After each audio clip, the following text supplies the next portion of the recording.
তো আমরা আমাদের প্রধানমন্ত্রীকে বিরোধী হিসেবে দেখতে চাই না। এই জেনারেশন পলিটিক্যালি অনেক বেশি সচেতন হয়েছে, তারা একজন পলিটিক্যালি ভাইব্রেন্ট প্রধানমন্ত্রী হিসেবে আমরা দেখতে চাই। তো সেই সময় তো সোশ্যাল মিডিয়া ছিল না, কিন্তু আমরা অনেক সেই কারণে হয়তো আমরা ওই সময়কার খুব বেশি একটা ভিডিও দেখতে পাই না। কিন্তু আমরা মাঝে মধ্যে শুনি যে হোসেন মোহাম্মদ এরশাদ তিনি মিডিয়া নিয়ে সাইকেল চালিয়ে তার দপ্তরে যেতেন।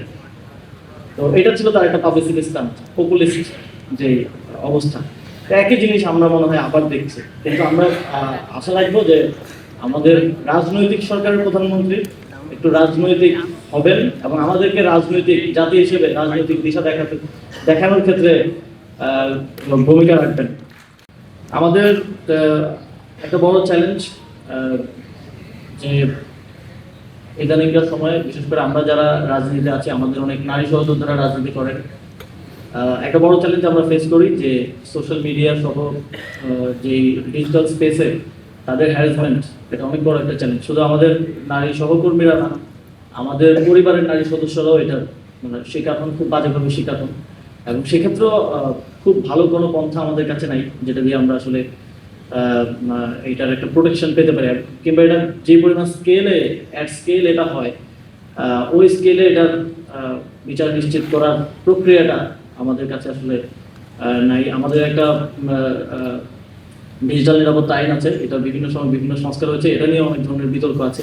তো এটা নিয়ে এটার মাধ্যমেও কেউ যখন আসলে বিচার চাইতে যায় বা এই বিষয়ে বিচার চাওয়ার কথা ভাবে, তখন সেভাবে এই বিতর্কিত আইন দিয়ে আমি আসলে বিচারটা চাইবো কিনা বা চাওয়াটা ঠিক হবে কিনা।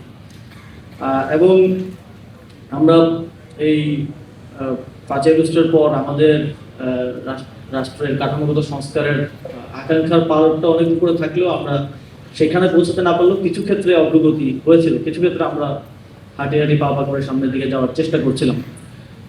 সেখানে বিচার বিভাগের স্বাধীনতা নিশ্চিত করার জন্য কিছু আইন, কিছু অধ্যাদেশ করা হয়েছিল।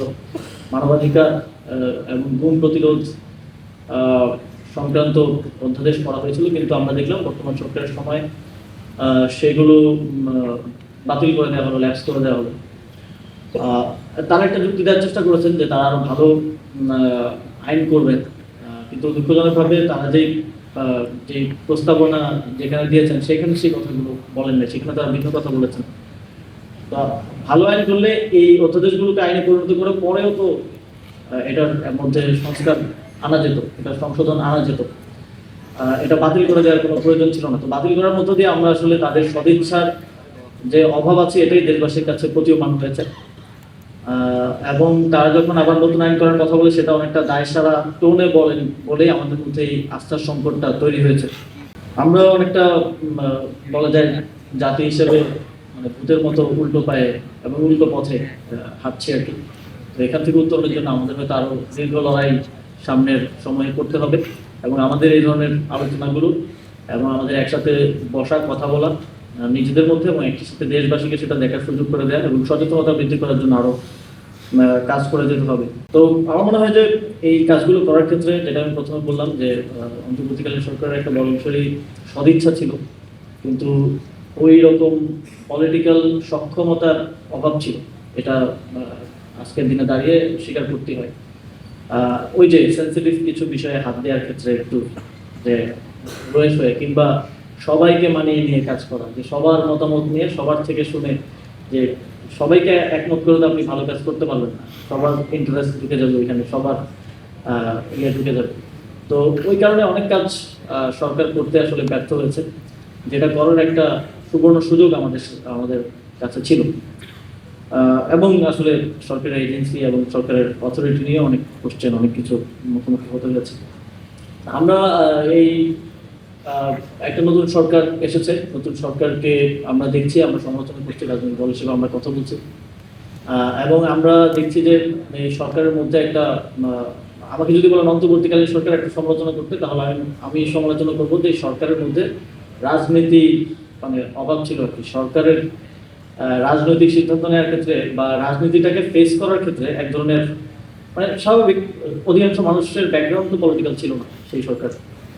কিন্তু এখন তো একটা রাজনৈতিক সরকার আছে, আমরা একটা রাজনৈতিক সরকারের সময় একজন রাজনৈতিক প্রধানমন্ত্রীকেও দেখি রাজনৈতিক বিষয়গুলোকে উনি কেন জানি একটু এড়িয়ে যেতে চান, এবং উনি একটু ওই যে সোশ্যাল মিডিয়ায় বলেন একটু কুকি হওয়ার একটু চেষ্টা করেন। তো আমরা আমাদের প্রধানমন্ত্রীকে আসলে কুকি হিসেবে দেখতে চাই না। এই জেনারেশন পলিটিক্যালি অনেক বেশি সচেতন হয়েছে, তারা একজন পলিটিক্যালি ভাইব্রেন্ট প্রধানমন্ত্রী হিসেবে আমরা দেখতে চাই। তো সেই সময় তো সোশ্যাল মিডিয়া ছিল না, কিন্তু আমরা অনেক সেই কারণে হয়তো আমরা ওই সময়কার খুব বেশি একটা ভিডিও দেখতে পাই না, কিন্তু আমরা মাঝে মধ্যে শুনি যে হোসেন মোহাম্মদ এরশাদ তিনি মিডিয়া নিয়ে সাইকেল চালিয়ে তার দপ্তরে যেতেন। তো এটা ছিল তার একটা পাবলিসিটি স্টান্ট, পপুলিস্ট যে অবস্থা।